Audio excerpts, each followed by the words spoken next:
ప్రియులారా, మన ప్రభు అయిన యేసు క్రీస్తు నామంలో మీకు శుభోదయం.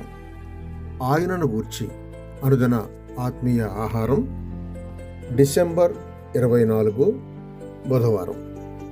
నేటి మన ధ్యాన లేఖనం ప్రకటన గ్రంథం 17వ అధ్యాయం 5వ వచనం. మర్మము వేశ్యలకును భూమిలోని ఏహ్యమైన వాటికిని తల్లి అయిన మహాబలి.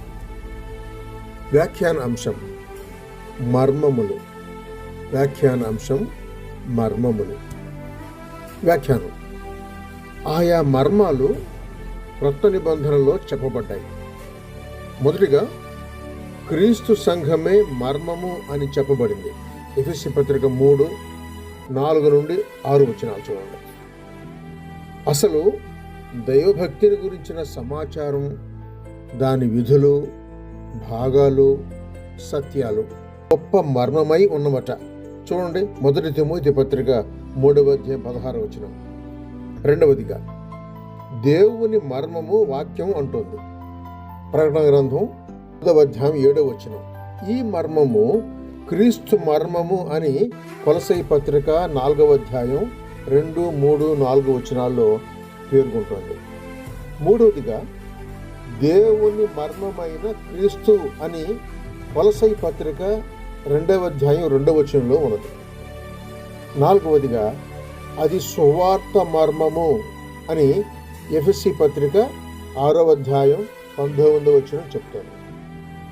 ఐదవదిగా క్రీస్తు మర్మము అనేది 1 తిమోతి పత్రిక 3వ అధ్యాయం 9వ వచనంలో ఉన్నది. క్రీస్తు తానే మత్తయి సువార్త 13వ అధ్యాయం 11వ వచనంలో పరలోక రాజ్య మర్మములు ఎరుగుట శిష్యులైన వారికి చెందుచున్నది అని స్థాపించాడు.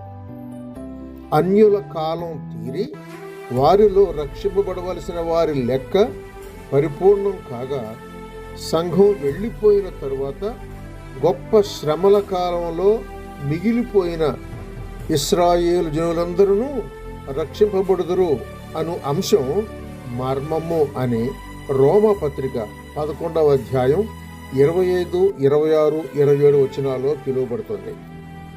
క్రీస్తు వచ్చినప్పుడు అనేక మంది భక్తులు చనిపోక కనురెప్పపాటున మార్పు చెంది పైకి వెళ్ళిపోవట ఒక మర్మం.